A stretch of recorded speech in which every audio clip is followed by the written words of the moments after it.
The HTC U Ultra is the newest high-end flagship device from HTC, with a premium price tag to match its premium looks. But is it durable? The HTC 10 was my choice for the most well-built phone of last year. Let's see if this flamboyant sibling follows in the same footsteps.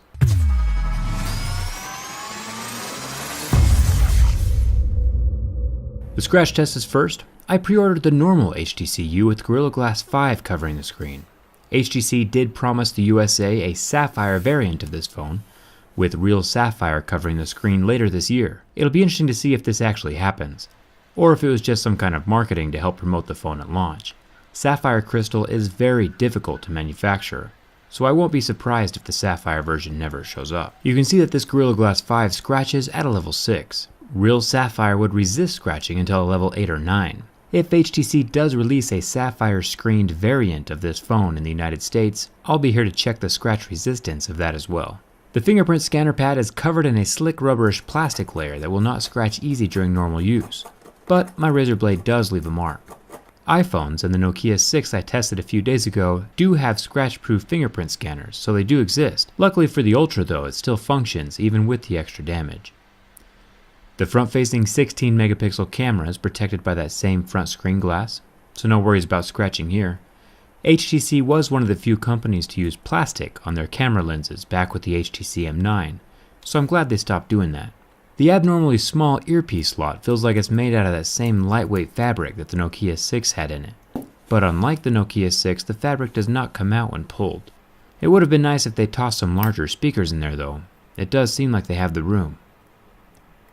Now onto the back of the phone. This thing is definitely a fingerprint magnet. I'll just clean it off a little bit. Much better. It's time to see what this phone is made of. The glossy jet black iPhone 6 was made from aluminum, and while this phone mimics that same reflective mirror-like finish, this Ultra is made from glass.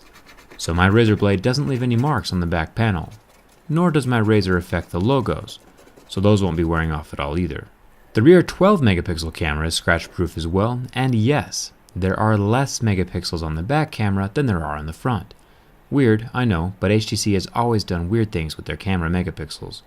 The camera bump is made from metal, the flash is plastic, and try not to scratch the black plastic portion or it could mess up your autofocus.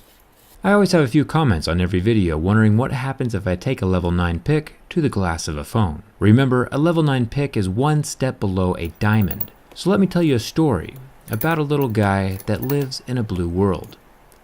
And all day and all night, and everything he sees is just blue. Like him, inside and outside. Blew his house with a blue little window and a blue Corvette. And everything is blue for him and himself. And you want to know why this little guy is blue? Because there's no headphone jack on this phone.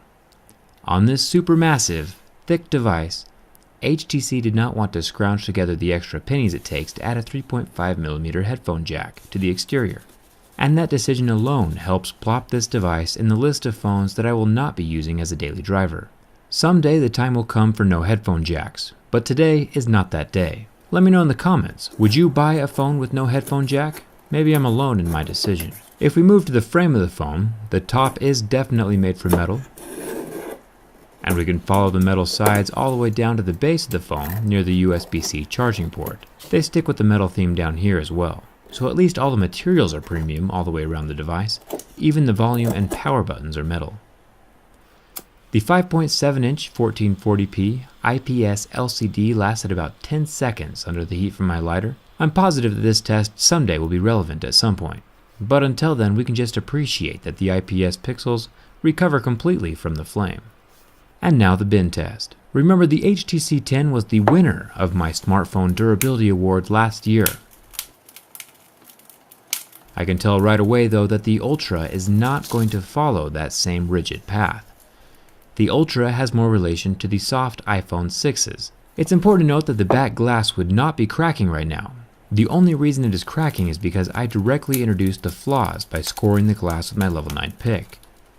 But it's also important to notice that the glass on the HTC U does not contribute anything to the structural integrity of the device. The glass is resting on top of the frame, unlike the Galaxy S7 where the back Samsung glass is inside the metal frame, helping make the phone more rigid. So while this phone survives the bend test overall, it still flexes like a soggy Twinkie, and will not be in the running for the 2017 Durability Awards. It's a pretty good looking device. I do like the color, but as for me and myself, it is not the daily driver material that I'm looking for. I hope you enjoyed this durability test. I'll just be listening to music while I pull bits of glass out of my fingers for the next ever. Thanks for watching. I'll see you around. Yo, listen up, here's the story about a little guy that lives in a blue world.